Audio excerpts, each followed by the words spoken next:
자, 안녕하세요. 오늘은 인간의 존엄에 대해서 이야기합니다. 또 인간의 사회성, 그 다음에 사고방식과 태도, 인간의 진화, 어, 타인의 관계로부터 내적 표상 형성 등이 있습니다. 참고할 서적은 존엄하게 산다는 것입니다. 이 책의 저자는 게랄트 휘터로 뇌과학 연구 성과를 바탕으로 삶에 대한 통찰을 대중에게 친숙한 언어로 전하는 독일의 신경생물학자입니다. 1951년 동독에서 태어나 라이프치 대학에서 생물학을 전공했으며 예나 대학에서 동물학을 연구했습니다. 저서로는 인간 뇌의 설명서, 불안의 심리학, 우리는 무엇이 될 수 있는가 등이 있습니다. 모든 인간은 타인에 대한 정당한 기대를 가지고 있으며 자신 또한 그러한 기대를 받음으로써 결국 모든 타인과 연결되어 있다는 겁니다. 인간은 그 자체가 목적이며 결코 다른 사람을 위한 혹은 자기 자신을 위한 수단이 될 수 없다는 겁니다. 이를 통해 인간은 이 세상의 모든 생명, 모든 사물보다 뛰어난 존재가 되는 겁니다.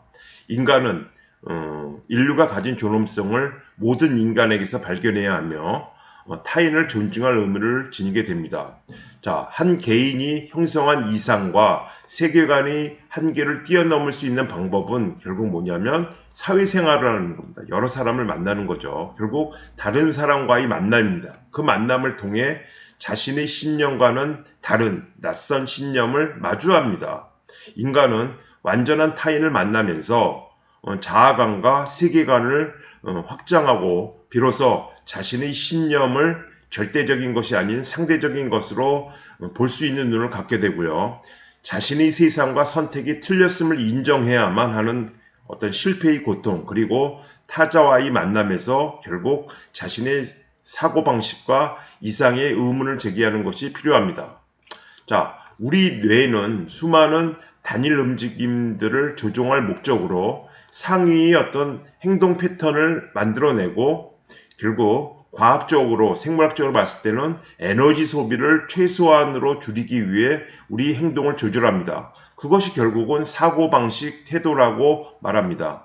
이와 같은 태도 역시 자동으로 나타나는 뇌의 여러 반응 가운데 하나입니다. 특정한 상황에 처할 때마다 매번 그에 적합하고 현명한 행동 패턴이 무엇인지 고민하는 것보다는 일관된 행동으로 이끄는 태도를 지니는 편이 에너지 소비가 당연히 훨씬 적죠. 그래서 탐험을 좋아하는 것도 개방적인 것도 창의적인 활동을 좋아하는 것도 결국은 그 사람의 태도가 되겠습니다. 자, 흥미로운 것은 사고방식과 태도 역시 우리 뇌에 뿌리를 내린 상위 행동 패턴에 따라 조정되고 형성된다는 사실입니다. 이것은 결국은 언제 이루어지느냐? 유년기에 이루어집니다. 따라서 이거를 또 다른 말로 자아상이라고 하는데 이것은 한 사람이 어떤 존재가 되기를 원하는지, 어떠한 삶의 방향을 따르고 있는지, 어떤 가치를 토대로 결정을 내리는지를 나타내는 개념입니다. 이것을 우리는 일관성이라고 합니다. 자, 끊임없이 변화하는 세상 속에서는 동물처럼 제한적인 인지와 사고 능력으로는 장기적으로 해결책을 마련할 수가 없습니다. 인간은 오히려 구분되는 능력이나 뛰어난 감각을 갖지 못했지만은 인간은 결국은 변화하는 환경에 따라 계속 진화하는 것만이 유일한 생존 방법이었습니다. 동물은 인간과는 달리 스스로에 대한 표상, 즉 나는 누구이며 어떤 방향으로 함께 나아가길 원하는지 그 방향성을 제시해줄 정체성까지는 만들 수가 없었습니다. 결국 인간은 정체성으로 지금까지 살아왔다는 겁니다. 자, 우리가 살아가면서 경험하는 수많은 일들 가운데 다른 것과는 비교도 안 될 정도로 중요한 게 있습니다. 그건 결국 위에서도 얘기했지만 타인과의 공존을 통해 얻는 경험입니다. 이 가운데는 분명 한 개인에게 도움이 되고 가치가 있으며 개인의 잠재력을 단계적으로 펼쳐나가는데 기여하는 만남들이 것입니다. 동시에 고통스럽고 부담이 되는 만남도 있습니다. 별로 도움이 되지 않는다고 느껴지는 만남은 당연히 피하고 싶기 마련입니다. 타인과의 관계에서 오르는 때로는 긍정적이고 때로는 부정적인 경험들을 통해서 우리는 내적 표상을 만듭니다.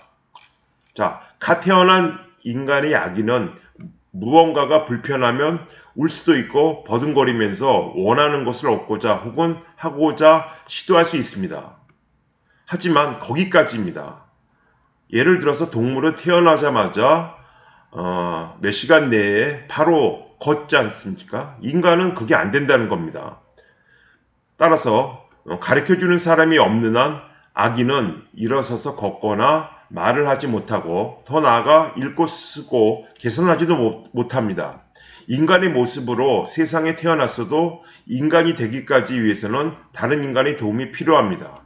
자, 다른 사람에게 이용당하고 타인의 목적과 목표, 기대와 평가, 지시와 지도, 더 나아가 명령의 대상이 되는 경험, 그것은 결국은 한 개인이 갖고 있는 주체성과 존엄성의 위협을 가합니다. 이는 매우 비참하고 고통스럽습니다. 그 자체로 목적이어야 할 인간이 하나의 수단으로 취급받을 때 그것은 애정과 소속감만 아니라 주체성과 자유를 원하는 인간의 기본 욕구를 무너뜨립니다. 놀랍게도 이러한 환경에 처했을 때 활성화되는 뇌의 영역은 우리 몸에 문제가 생겼을 때 활성화되는 것과 같은 영역입니다. 말 그대로 뇌에게는 고통스러운 경험인 것입니다. 교사들이라도 따라서 아이들이 존엄성에 대한 인식을 강화하는데 관심을 가져야 됩니다. 교사가 아이들을 기대나 평가, 지도나 전략의 대상으로 삼고 있는지 아닌지를 생각해야 됩니다. 자, 아이들 각자가 가진 고유한 가치를 깨닫게 해주고 한 개인으로서 갖는 의미에 대한 인식을 보다 강하게 알게 해주어야 합니다. 그래서 아이들이 스스로 생각하고 공부하는 법을 배울 것이고 다른 사람의 관계에서 상대의 존엄성을 해치려고 하지 않을 것입니다. 인간관계에서 자신의 역할을 능동적인 어떤 창조자로 이해하는 아이들은 다른 사람과의 만남을 통해서 훨씬 더 많이 배웁니다.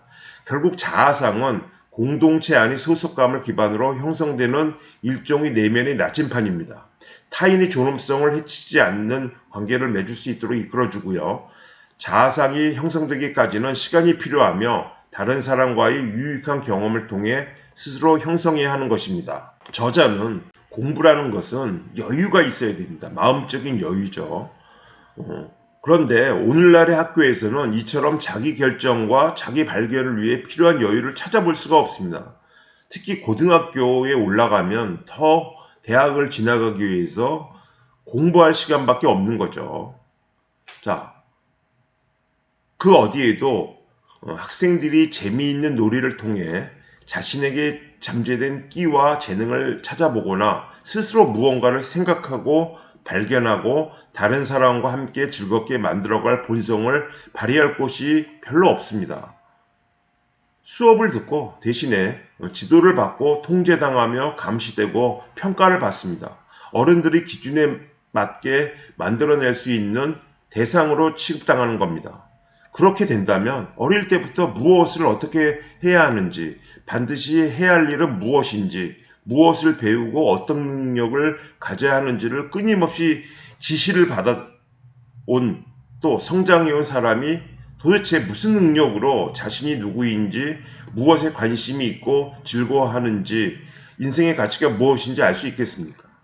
자, 인간의 존엄성 마지막으로 좀 더 스스로에게 또는 타인에게 주의를 기울이고 존중하며 살아야겠다고 자기 자신과 자연과 조화를 이루며 신뢰 속에서 조금은 호기심 넘치는 삶을 살아야 되겠다고 생각해야 합니다. 예를 들어서 식품을 살 때도 보다 신중하게 고르고 가끔은 건강을 위해 운동을 하면서요. 그리고 다시 움직이고 노래하고 춤추며 연주를 하고 산책을 하거나 자전거를 탑니다. 그리고 자신의 어떤 그 인격을 수용할 어떤 좋은 책들을 읽는 거죠. 그 즐거움을 다시 회복합니다. 그러면 지금까지는 느끼지 못한 인생의 다른 감정이 자랄 것입니다. 즐거움과 사랑, 존엄함이 가득한 인생이 될 겁니다. 나의 인생을 넘어 타인과 함께 살아가는 공동의 삶이 변화하는 것입니다. 뇌의 에너지 소비도 당연히 줄고 에너지가 충전되는 기분을 느낄 것입니다. 오늘 여기까지입니다.